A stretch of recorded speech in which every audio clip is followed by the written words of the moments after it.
Hello students, today we will start with the revision of chapter Marketing, Concepts and Function.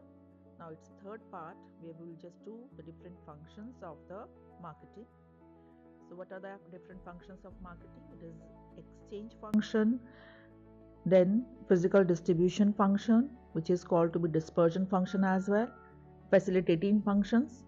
So one by one we will do what are the different functions in these three types of functions which are being performed by a business organization. Okay, so in this part third we'll start with the functions of marketing.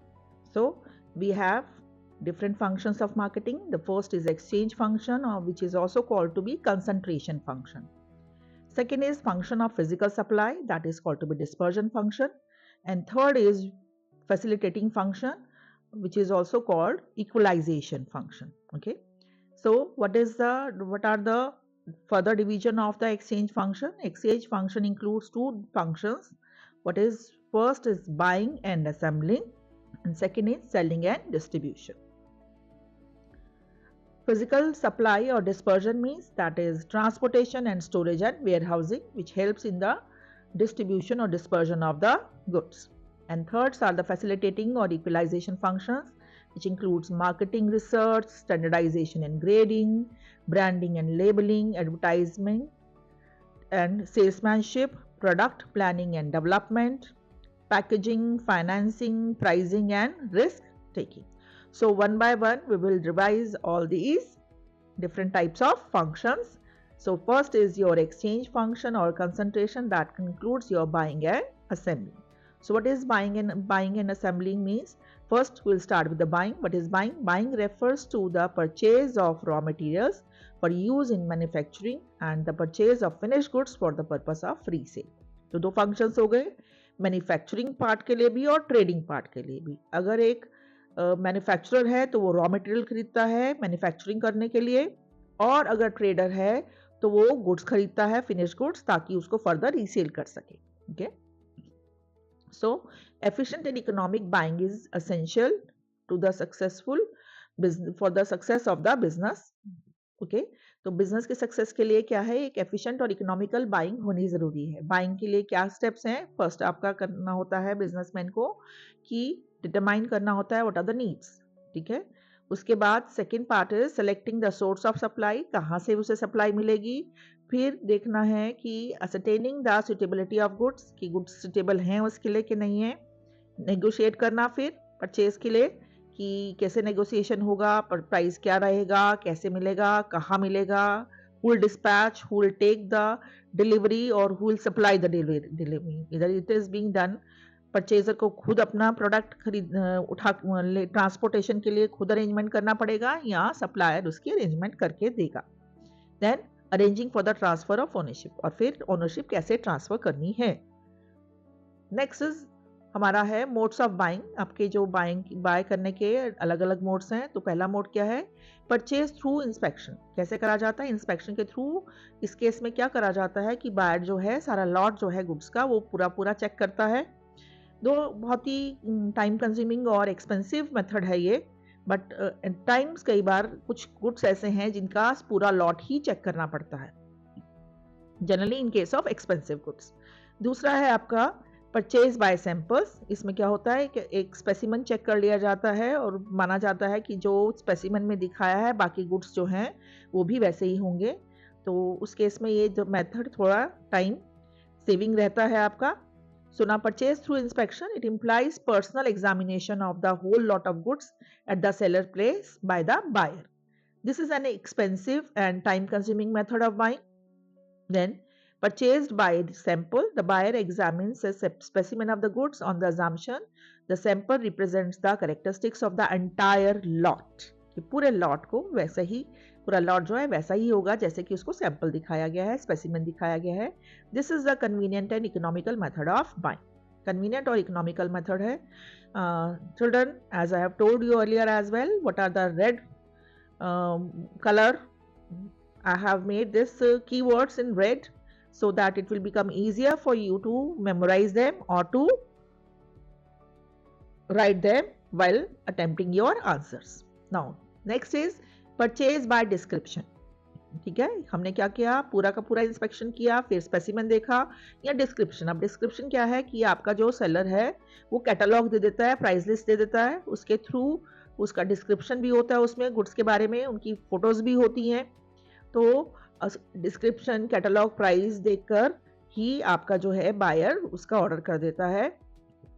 And then last है purchased bye grades. अब ये जो है generally आपका जो है आपके food items हैं, आपकी जनरली वो ग्रेडिंग उसमें होता है. और ग्रेडिंग आपके कुछ और प्रोडक्ट्स भी हैं जहाँ ग्रेडिंग की जाती है कि बढ़िया प्रोडक्ट है, महंगा है, स्टैंडर्डाइज किया जाता है और उनको प्रोडक्ट को ग्रेड कर दिया जाता है. This is the best quality, फिर उससे थोड़ा इंफीरियर और द दिस इज लीस्ट जो है आपका करेक्टरिस्टिक्स जिसमें है आपके, तो सबसे सस्ता प्रोडक्ट मीन्स जिसकी क्वालिटी थोड़ी जो आपकी बाकी प्रोडक्ट से इंफीरियर है. ओके, तो ये आपका ग्रेडिंग हो जाता है.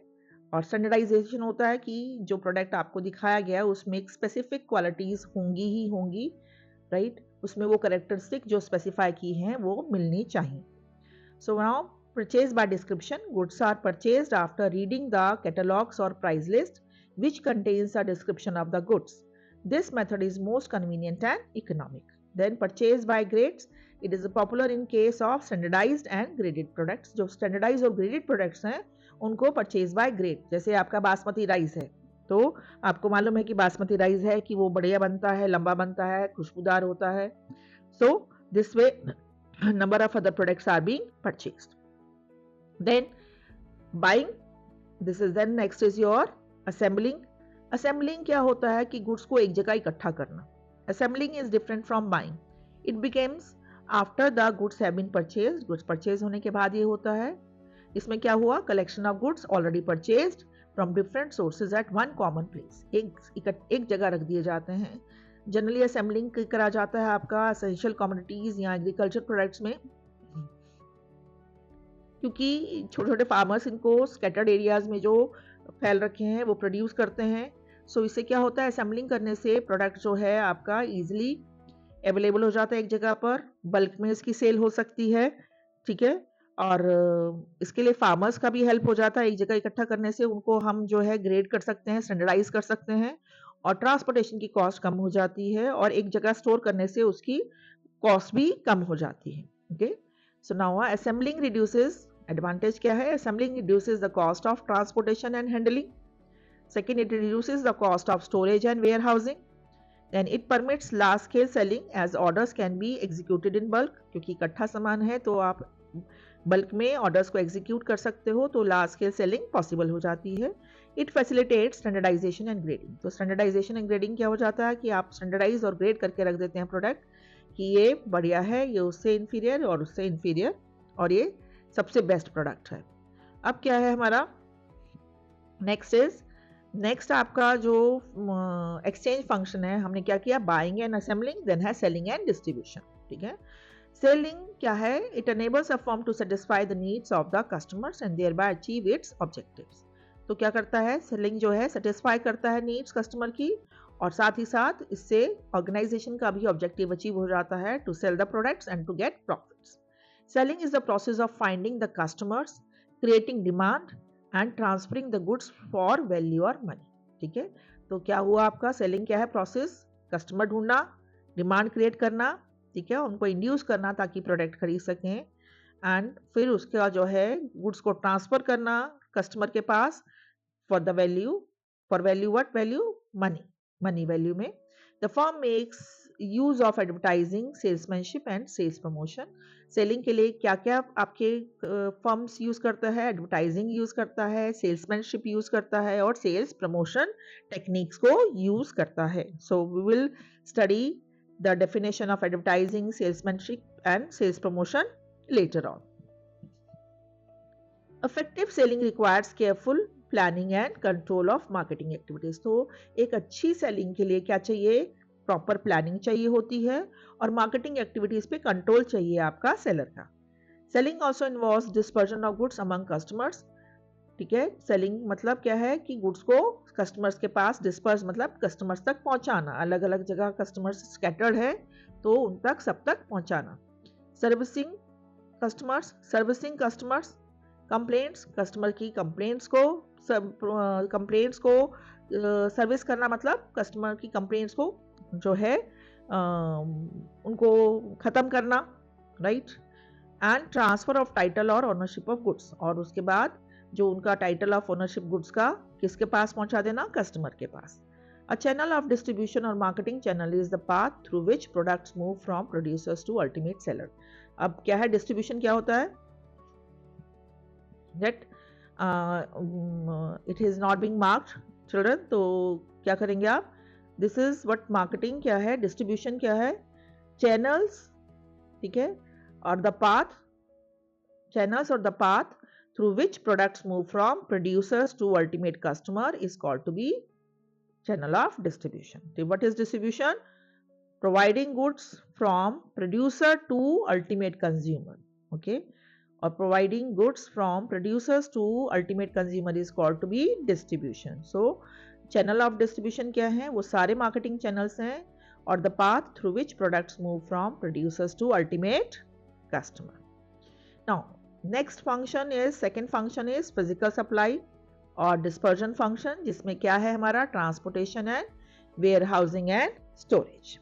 ट्रांसपोर्टेशन क्या है, this is physical movement of goods and people from one place to another. सिर्फ गुड्स नहीं जाते, ठीक है, लोग और सामान एक जगह से दूसरी जगह पर पहुंचाने को क्या कहते हैं, फिजिकली पहुंचाने को हम बोलते हैं, दिस इज जो आपका मीन्स है जिसके थ्रू पहुंचाया जाता है वो आपका है transportation. So transportation is the physical means of getting goods from one place to another. It's served as a link, it's served as a link between the producers and customers. तो क्या है, एक लिंक क्रिएट कौन करता है, transportation, किसमें, producers और customers में, who are located at different places। Customer एक जगह पे है, प्रोड्यूसर्स दूसरी जगह पे हैं, तो प्रोड्यूसर से कस्टमर तक गुड्स पहुंचाने का काम कौन कर रहा है, transportation.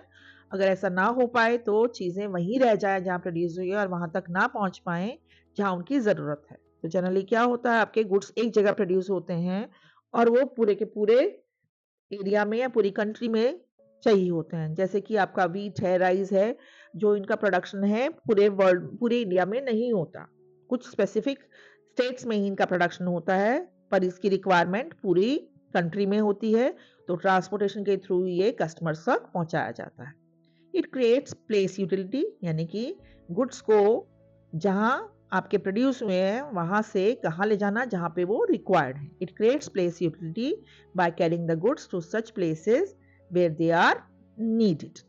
It also helps in widening the market. अब वाइडन होगी मार्केट, क्यों हो गई वाइडन, क्योंकि आपका अगर ट्रांसपोर्टेशन ना हो तो गुड्स कहाँ रह जाएं, सिर्फ वहीं पर जहाँ पे वे प्रोड्यूस हुए हैं, उसके आसपास के एरिया में ही वो बिकेंगे या कस्टमर्स तक पहुँचेंगे। बट अगर ट्रांसपोर्टेशन है तो आपके इंटीरियर पार्ट्स में भी कंट्री के पहुँच जाते हैं। So in the absence of transportation, and manufacturer will have to restrict his production for the local market only. But transportation makes it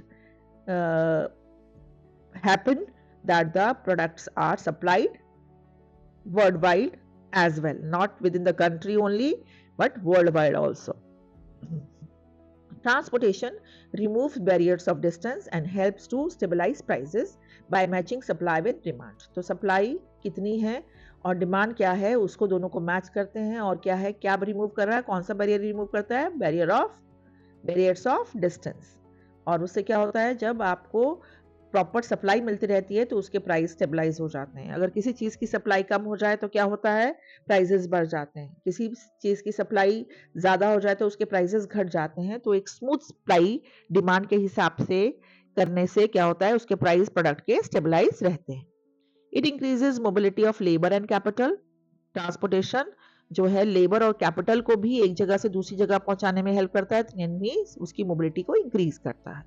While selecting an efficient and economical means of transport, क्या क्या चीज़ें ध्यान रखनी होती है कि एक efficient economical means कौन सा ट्रांसपोर्टेशन का, जिसकी कॉस्ट कम है, जिसकी स्पीड अच्छी है, जो रिलायबल है यानी कि मिल सके, accessibility है, अवेलेबिलिटी है और कैरिंग कैपेसिटी जिसकी अच्छी है, ठीक है।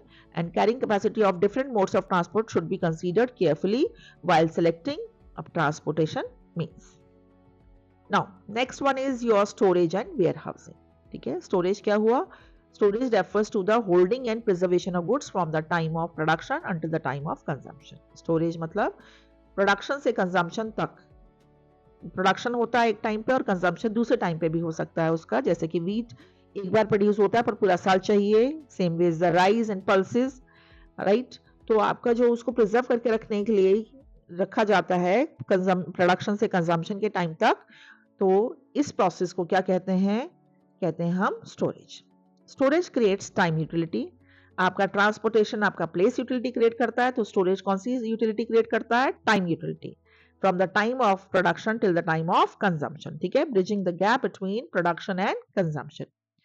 It equalises supply and demand thereby stabilising prices. अब स्टोरेज भी आपके प्राइस स्टेबलाइज कर रहा है, क्यों? क्योंकि सप्लाई तब प्रोवाइड कर रहा है जबकि उसकी डिमांड है। Warehousing is essential for commodities like, warehousing किसके लिए जरूरी है? आपके wheat, rice, sugar and many other items which are produced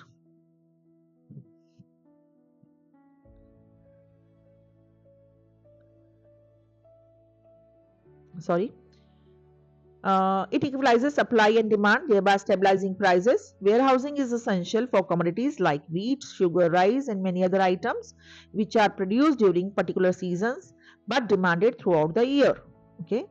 आपकी कुछ चीज़ें ऐसी हैं जो कि आपकी प्रोड्यूस तो एक ही पीरियड में होती हैं पर उनकी डिमांड पूरा साल रहती है, like nowadays we are getting some of the fruits and vegetables as well which are not being produced in that period but they are available in that season as well. Why? Because of the warehousing facilities. Okay, it is of several types. आपके जो ware house हैं वो कई तरह के होते हैं। Public where houses होते हैं, प्राइवेट वेयर हाउसेज होते हैं और बॉन्डेड वेयर हाउसेज होते हैं, और साथ में जो है आपके जो फ्रूट्स और वेजिटेबल के लिए हमारे कोल्ड स्टोरेज होते हैं, ठीक है। So this is in depth we need not to study because that is not a part of syllabus. Now we are just ending up the third part till here only. The rest of the portion, that is facilitating functions, we'll do in the next part. I hope you must have understand this portion. So ending up here, and very important part from your side, that is like, share and subscribe. Keep watching the videos and keep learning on the regular basis so that you can understand the subject nicely. Thank you, students. Bye.